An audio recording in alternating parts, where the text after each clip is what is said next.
वह खाता जब एक देश अन्य देश के बीच विदेशी निवेश, ऋण एवं संपत्ति का लेन देन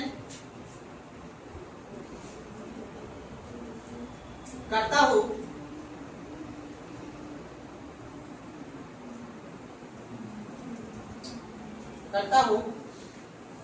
तो इन सभी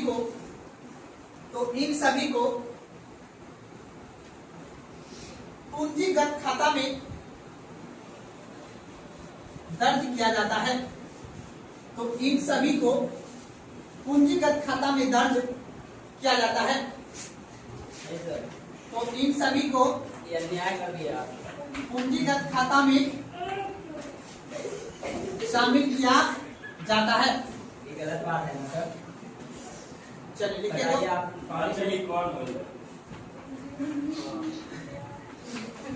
विदेशी निवेश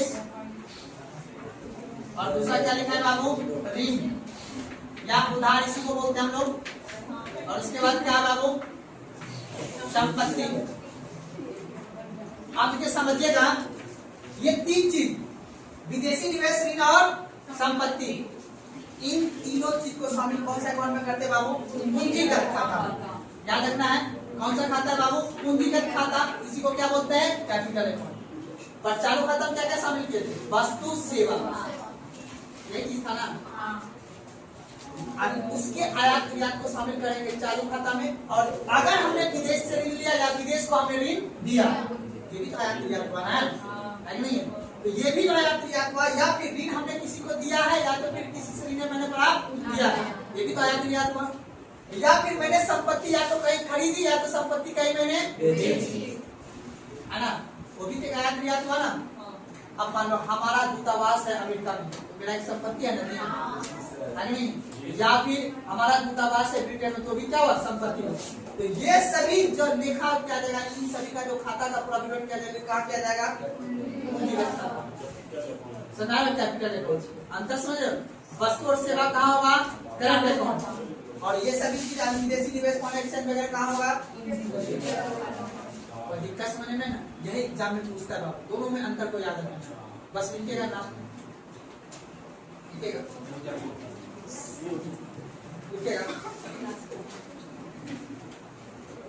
चालू खाता में, चालू खाता में वस्तु और सेवा का व्यापार को दिखाया जाता है। चालू खाता में वस्तु और सेवा के व्यापार को दिखाया जाता है। चालू खाता में वस्तु एवं सेवा के व्यापार को दिखाया जाता है। जबकि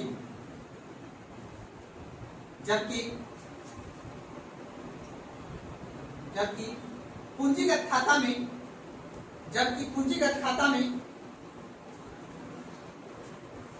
निवेश एवं ऋण के प्रवाह को दिखाया जाता है। जबकि पूंजीगत खाता में निवेश एवं ऋण के प्रवाह को दिखाया जाता है। निवेश एवं ऋण को दिखाया जाता है। निवेश एवं ऋण के प्रवाह को दिखाया जाता है। आप समझ में आया? दोनों में अंतर समझाया? इस पॉइंट को मैंने जानबूझ के लिखा है। आपको यह समझना है कि चालू खाता में हमें वस्तु और सेवा को सिर्फ आयात निर्यात को दिखाना है, लेकिन पूंजीगत खाता में हमें यह देखना है कितना निवेश हमारे देश में आ रहा है या कितना निवेश हम बाहर में कर रहे हैं, या फिर हम कितना ऋण दूसरे से ले रहे हैं, या फिर हमारी कंपनी कितना दूसरे को ऋण दे रहा है। यही प्रवाह को हम देखते हैं। कौन से अकाउंट में? सुना? इससे हमें ये पता चलता है कि हमारे देश में FDI अर्थात कितना फॉरेन डायरेक्ट इन्वेस्टमेंट हुआ है। इसे रेलवे में इन्वेस्टमेंट होगा, किसी कंपनी में इन्वेस्टमेंट होगा, या भारत सरकार को योजना चलाई तो उसके लिए कोई इन्वेस्टमेंट होगा। तो इन सभी योजना के आधार पर हमें ये पता चलेगा कि सभ्य पूंजीगत खाता किस तरह से काम। सुनाए बात को ना। चलिए अगला पॉइंट लिखिए। इसे निम्न वर्गों में, इस खाता को निम्न वर्गों में बांटा।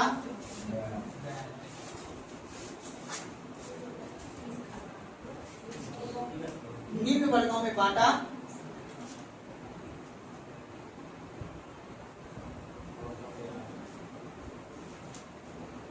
है जी। तो पहला लिखेगा विदेशी निवेश, उसके बाद लिखेगा विदेशी ऋण,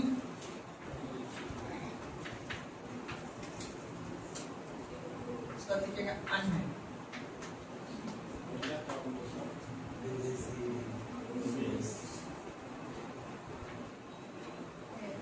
प्रत्यक्ष विदेशी निवेश,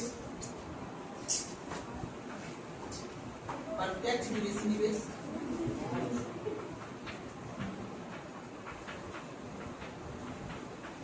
उसके बाद लिखेगा विदेशी पोर्टफोलियो,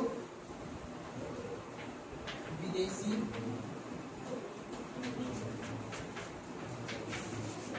पोर्टफोलियो निवेश,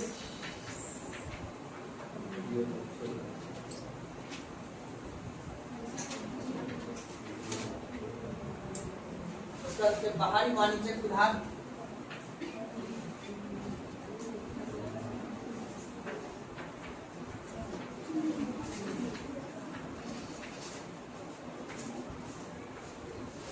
बाहरी वाणिज्यिक उधार, उसके बाद लिखेगा एक सेकंड यहाँ लिखना है विदेशी सहायता,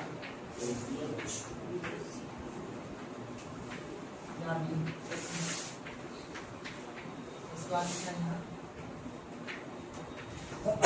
वाणिज्यिक,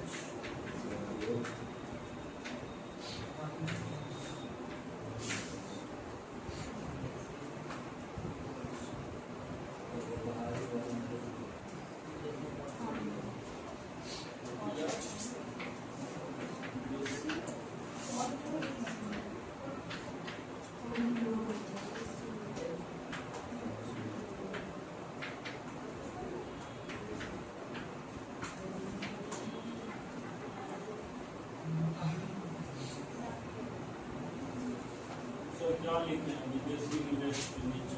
विदेशी पोर्टफोलियो निवेश, उसके बाद लिखना है विदेशी सहायता या ऋण, बाहरी वाणिज्यिक ऋण, और लास्ट अन्य वाला में लिखिएगा और निवासी द्वारा जमा और बैंकिंग जमा, बैंकिंग द्वारा जमा। आप छोड़ दीजिए जाए ना लिखिएगा ब्रैकेट में बैंकिंग, बस छोटा सा ये सब चीज लिख लेना है, आधा घंटा हो गया। सर क्या लिखना है? कहाँ विदेशी ऋण, विदेशी पोर्टफोलियो निवेश, विदेशी सहायता या ऋण, विदेशी सहायता या ऋण। हम लोग 1.5 घंटा भी नहीं पढ़ पाते, बताइए रुक जाते हैं। हालत नहीं है, बनाना पड़ेगा बाबू, धीरे धीरे तो चल रहे। हाँ कल पढ़ाए थे उतना दिन, कल मेरे को इलाज कर, धीरे नहीं चल रहा है। अगर आपने युद्ध का रास्ता चुना है तो आपने धीरे स्पीड को बढ़ाना पड़ेगा, नहीं तो आप लोग चल के आगे।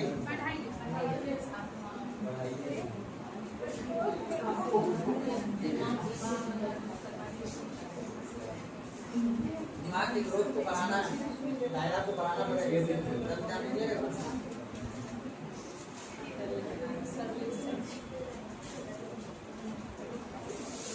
समझ लगे?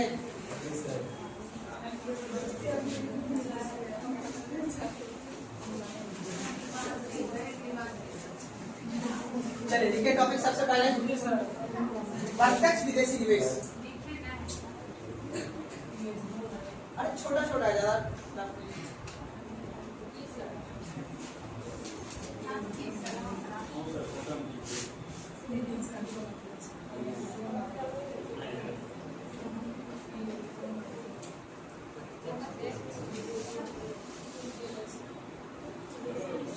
देखिए प्रत्यक्ष विदेशी निवेश, प्रत्यक्ष विदेशी निवेश,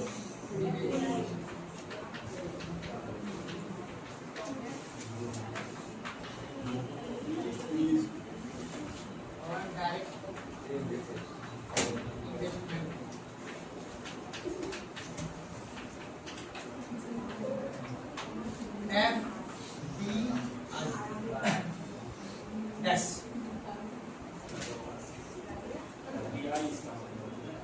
फॉरेन डायरेक्ट इन्वेस्टमेंट।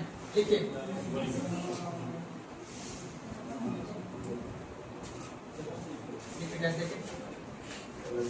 जब कोई विदेशी कंपनी जब कोई विदेशी कंपनी जब कोई विदेशी कंपनी किसी देश में जब कोई विदेशी कंपनी किसी देश में प्रत्यक्ष रूप से किसी उद्योग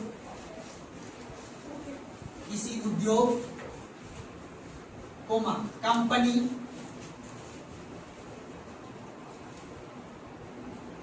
एवं व्यापार में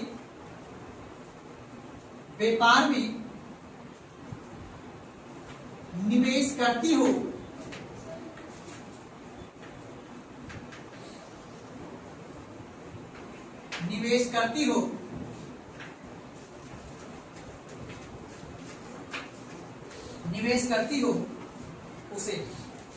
उसे एफडीआई कहते हैं। तो उसे एफडीआई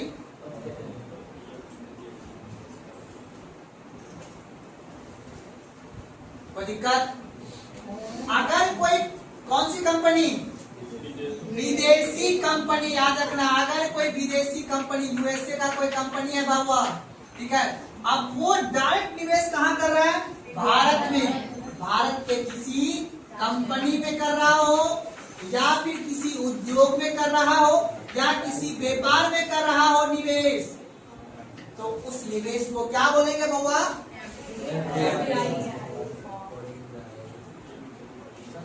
जैसे आपने नाम सुना होगा APP,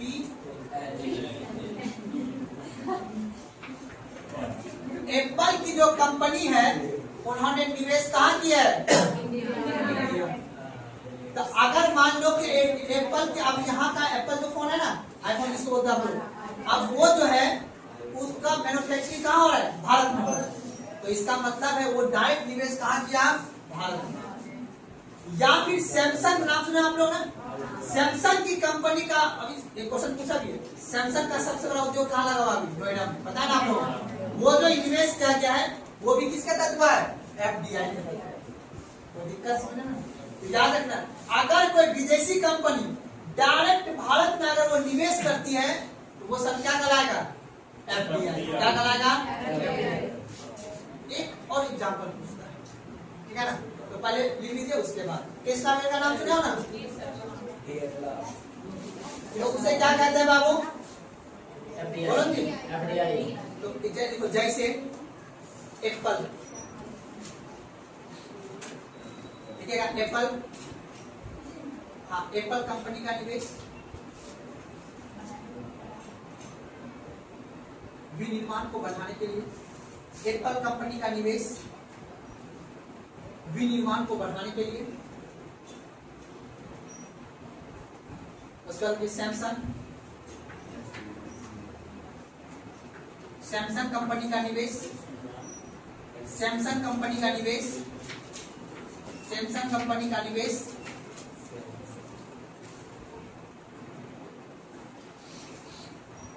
मोबाइल विनिर्माण को बढ़ाने के लिए, हाँ, मोबाइल विनिर्माण को बढ़ाने के लिए।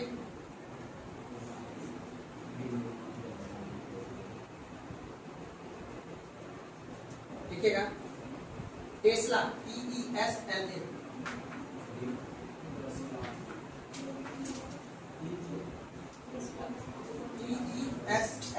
टेस्ला, टेस्ला कंपनी का निवेश सेमीकंडक्टर, हाँ, सेमीकंडक्टर एवं इलेक्ट्रॉनिक्स वाहन, सॉरी, इलेक्ट्रिक वाहन, सेमीकंडक्टर, टेस्ला कंपनी का निवेश सेमीकंडक्टर एवं इलेक्ट्रिक वाहन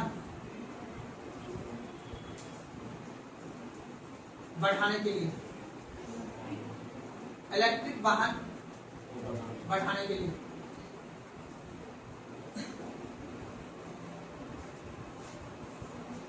अगर ये विदेशी पोर्टफोलियो निवेश, अगर क्या विदेशी पोर्टफोलियो निवेश, विदेशी पोर्टफोलियो निवेश,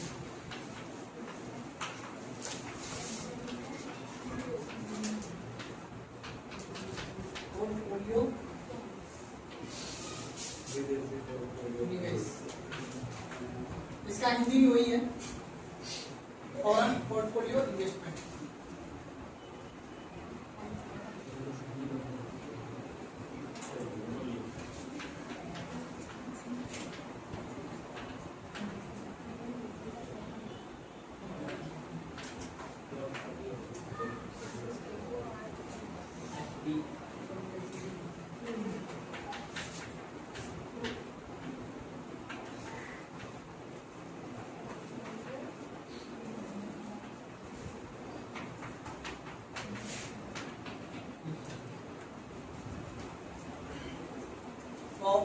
फॉरेन पोर्टफोलियो निवेश देखिएगा, इसके अंतर्गत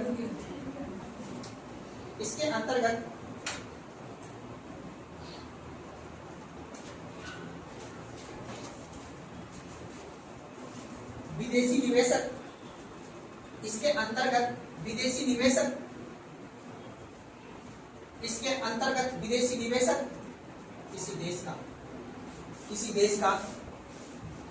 किसी देश का शेयर,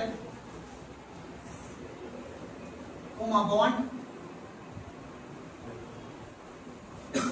एवं प्रतिभूतियां, शेयर, बॉन्ड, एवं प्रतिभूतियां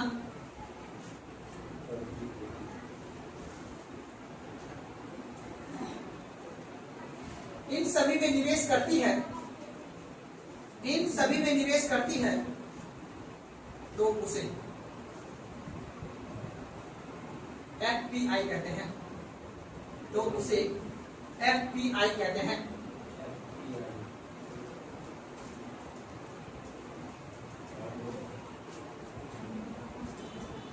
सुना ये बात को। अब मान लो अगर कोई यूएसए की कंपनी है, भारत में आके यहाँ की प्रतिभूतियां खरीद लेता है, ठीक है, या फिर यहाँ का कोई बॉन्ड सरकार जारी करता है उसको खरीद लेता है, या फिर बात को ना, या फिर क्या लिखा है शेयर, कोई कंपनी शेयर जारी करता है टाटा बिरला, अगर कोई विदेशी कोई कंपनी के द्वारा खरीदे जा रहा है तो वो कौन सा इन्वेस्टमेंट कर रहा है, एफडीआई, फॉरेन पोर्टफोलियो इन्वेस्टमेंट। अगर कंपनी में डायरेक्ट निवेश करेगा, सुना बात को, वो कौन सा हुआ, एफडीआई। अगर यहाँ का कोई शेयर वगैरह खरीदेगा तो कौन सा हुआ, एफडीआई। कल इसी अंतर को आपसे बढ़िया से पूछेगा, कोई दिक्कत है ना। चलिए अगला पॉइंट लिख लीजिए, अब लिखिएगा एफडीआई और एफडीआई में अंतर। अब लिखिए एफडीआई और एफडीआई में एफडीआई और एफडीआई में अंतर, ठीक है, याद रखना है। अब इसको हम कब पढ़ेंगे, कल। तो बंद कीजिए जी।